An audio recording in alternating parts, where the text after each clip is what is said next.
Balat balabar kawat burinyai, palaksanaan ganjil genap di Kota Bandung, bakal lumangsung dina Minggu ieu.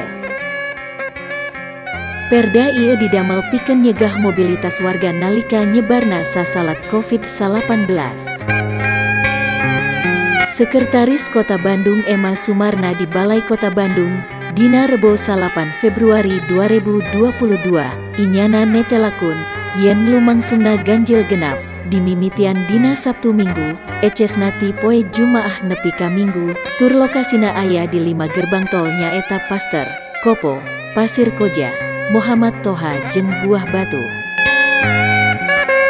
Emma Sumarna negeskeun yen ganjil genap dilarapkeun pikeun ngawates mobilitas warga ti luar Kota Bandung. Alesanna, pamarentah kota dipikanyahokeun teu nutup tempat wisata jeung ngan saukur mere watesan kalayan prosedur prokes anu pageh. Hal ieu teh dina raraga nahan mobilitas masyarakat khususna nu aya di luar Kota Bandung. Samemehna, pamarentah Kota Bandung sacara resmi ngalaksanakeun jam peting pikeun ngawatesan mobilitas masyarakat.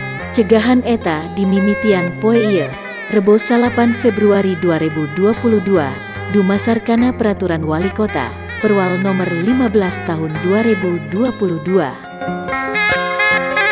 Aturan larangan eta diterapkeun pikeun pusat balanja dugi ka tempat umum, sapertos taman kalawan tempat wisata.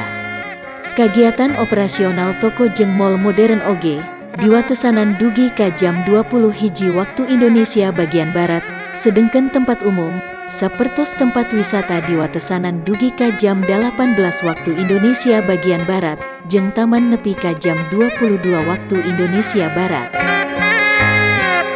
Sakitu kapihatur ti langit redaksi balabar kawat burinyai nu ngamancanagara, ngabewara.